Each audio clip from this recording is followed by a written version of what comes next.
Joining me now is Palm Beach County Sheriff Rick Bradshaw. Sheriff, thank you for coming in and being my guest on To The Point. Thank you for having me here. Speak to this central question. Are you rushing to judgment on shooting scenes and thereby influencing the investigation that follows? Absolutely not. First of all, there's a large amount of time that's transpired before I even go to talk to the press. It's not 10 minutes like was portrayed on there. You know, it could be anywhere from a half hour to 45 minutes. Sometimes it takes me a half hour, 45 minutes just to get there. So there's a time frame in there that the investigators, and make no mistake about it, there's not one investigation going on here. There's 3 simultaneously conducted investigations, one by the state attorney's office, which is the independent investigations there, one criminal and one by IA. So when they gather enough information where they're comfortable to come to me and say, this is what we know now, then I'm comfortable enough to go to the news media, which is gathered at these things, because we've got this entire area shut down. The neighborhood's disruptive. Your agency, along with the other ones, have live eyes there, and they're demanding information. They demand us to give them what we know. You're a forceful personality. You don't end up running an agency as large as yours without being. Correct. And the argument is that statements that are oftentimes very definitive pronouncements, whether it's 10 minutes, 45 minutes, or 2 hours in, can influence the investigation that follows on.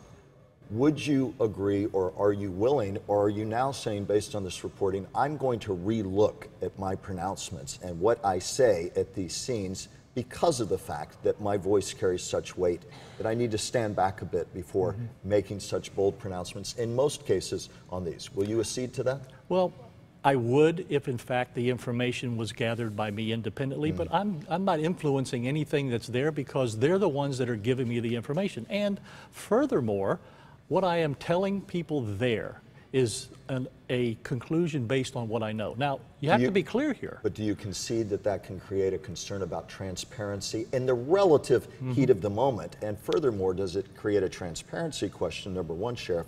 But more importantly, does it also beg the other question, are they jumping to conclusions too quickly on these scenes, whether that's the state attorney's office who are out there or your own people? I don't think they're jumping to conclusions because they're gathering relevant facts. And the assumptions that are made, and if you've watched any of these things, I always am very careful to say, this is only what we know now, and based on what we know now, this is my opinion. Now, my opinion really doesn't matter at the end of the day. It's the state attorney's office opinion on whether this is a justified shooting. The IA and the criminal people are going to tell me, is there any policy violations? Now, during this investigation, some of the reports, and there were older ones, I think could have been more complete.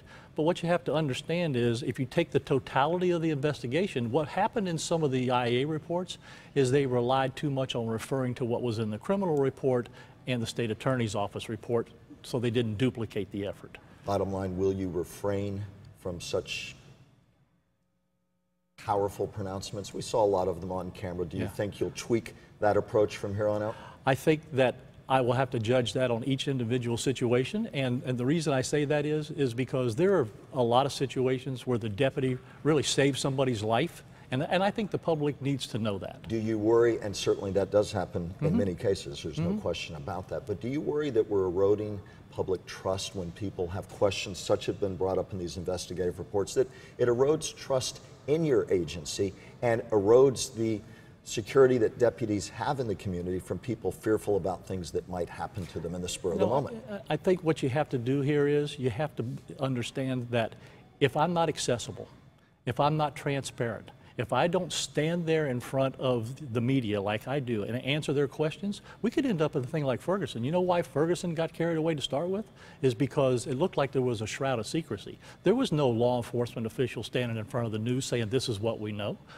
And then the public demands that information, and I think it's incumbent upon us to give it to them. The Palm Beach Post said in part, sir, its analysis revealed the kind of troubling trends at PBSO that have prompted the U.S. Department of Justice to intervene in other departments. PBSO's rate of shootings at unarmed people, 25% higher than places Las Vegas, Philadelphia. Deputies disproportionately shot at black people, particularly young men, rarely trying deadly force options. They say all of these things and more have led to DOJ investigations elsewhere. Do you believe that's what's going to happen here? And would you welcome that, and is it necessary in your opinion? Yeah, And I'm really glad you asked me that, because I provided to the Palm Beach Post copies of the DOJ's investigation from Las Vegas, Albuquerque, and also Border Patrol. We had those reports sent to us prior to any of this news coverage. And we took those reports with their recommendations and we sent them to our training department and said, look at these recommendations to make sure we're in compliance with those.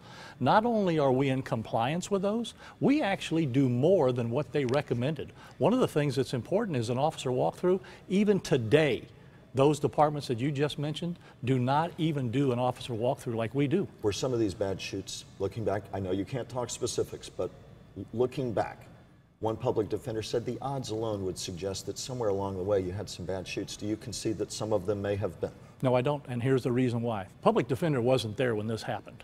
The courts, federal judges have even said, you need to judge that on what the officer or deputy saw that was reasonable to them at the time. I know you cannot speak to specifics about a case, but let's roll the video about one of the cases. Dontrelle Stevens, if we have that video, he's on a bicycle, it's broad daylight, pulls over to the side of the road. For a brief minute, he'll be out of frame. Ended up, he only had a cell phone with him. A deputy approaches, and in just seconds here, he's wounded. People say, if you can't, generally speaking, I know this case is being contested, but if you can't look at that and say, we may have a real situation here, what are you going to look at and acknowledge? Where does the bar have to be held? Yeah. This is a prime example why dash cam video and video in itself is not conclusive, and even the courts have said that, because there is something that has transpired off camera here. That camera is a dash cam that's fitted on that dashboard. It doesn't move like a deputy's head. That deputy was out of that car, over to the side at a 90-degree angle. There was things that he saw that alerted him to fear for his safety that were not on that camera. But at the end of the day, a young man paralyzed for life who had no weapon. Yeah. And want to know something, Brian? Michael. I'm sorry, Michael. Brian's on vacation. Yeah, maybe, yeah. Every one of these things I take very seriously. We wish we could never have to use deadly force at all, without a doubt. But here's a statistic that's pretty telling. Last year we made over 28,000 arrests. In less than 2% of those, any force was used, not deadly force alone, any force whatsoever, only 2% of 28,000 arrests. That is very low. So to characterize that there's a pattern of unnecessary force at the sheriff's office is completely false. Those statistics alone verify the fact that very, very less often no force is used. No shooting in recent years, the Post report says, has been more controversial than the 2012 death of Seth Adams, an unarmed man killed on his own property by an undercover deputy. It said, while many facts are in dispute, one is not. Custer's own supervisors considered him wholly incompetent for his elite job. Again, it begs the question, at what point does your office say, we have to take a tough, hard look at ourselves here and acknowledge that in some cases, we may have a situation, potentially, these cases are still open, where we have a bad shoot. Right. If you remember right, it took almost 8 months for me to sit in front of the news media and tell us what our conclusions are, because we needed a lot more forensics done. We needed a lot more investigation done. And after that was concluded, it was very clear to us what had transpired. Now, let me just say this to you. The Seth Adams case is another one that, again, is a tragic case, without a doubt. But at the end of the day, we feel very confident that we will prevail in federal court. Again, the state attorney's office did a very thorough investigation on this and cleared the officer. And the detail of which we went to that took us 8 months to get to this conclusion was very, very in-depth. Sheriff Jack Scarola, no shrinking violet, and he spoke both in the piece Katie LeGrone put together and talking to the Post, talked about the fact, said, listen, I'm all for giving them the benefit of the doubt. He's a former prosecutor. He used to prosecute the people you arrested. He said, if I was supervising a staff of law enforcement officers, I'd give them the benefit of the doubt. But he said this goes way beyond the benefit of the doubt, because there's strong objective evidence that cannot be ignored that resolves all doubts and clearly indicates there is significant misconduct. Okay. Don't think for 1 minute that Mr. Scarola does not have a very, very clear vested interest in this. He stands to make a very, very large paycheck off of this. That's number one. But number two is, we believe, and we talked to our lawyers again today about this case. And without a doubt, there's very, very strong objective evidence on our end that will prove the fact that the deputy did the right thing. It's a case that's getting national attention now. Do you welcome it? Are you ready for that scrutiny? Well, I'm ready for any scrutiny that wants to come in there. Again, I think we're so far ahead of this curve. Even the Post acknowledged that since I've been there as the sheriff, I've done a tremendous amount of things, changed the policies They did say that. to do a lot of things so the investigations are as complete as they can be. They talked about revamping many of PBSO's policy investigative standards, new training. You talk a lot about people first comply, then complain. But do you all need to do a better job of first considering, containing, before confronting? Because you look at some of these cases and think, there could be a young man walking around if you'd have done that in broad daylight. After these things occur, there's 2 other reviews. So there's actually 5 reviews altogether. One of them is a review of the actual investigation, and then another one is a review of the training. Can we do something different through our training to keep the deputies safe, number one, and don't create a jeopardy? In other words, it's like the shooting that happened with the young man in the park with the gun. Those 2 officers drove up so close to him they didn't have a time to react. Sheriff, one final question for you. We get a lot of reaction to the story. Those who support these kind of probes, those who say, how dare you question local law enforcement, because your men and women are out there doing dangerous work, protecting us every single day, and people in this community acknowledge that. Right. What do you say, though? I'd be curious, what do you say to people who say we should not question powerful institutions like yours vested with such power, and who complain when the microscope is turned on you? What do you say to them? Well, number one, I have not complained through this entire process whatsoever. I have welcomed that and been very open. Not you, but others have. What do you say to those who say, how dare you question? No one's above the law. I don't care who it is. Not our agency, not any agency. This has been a legitimate conversation.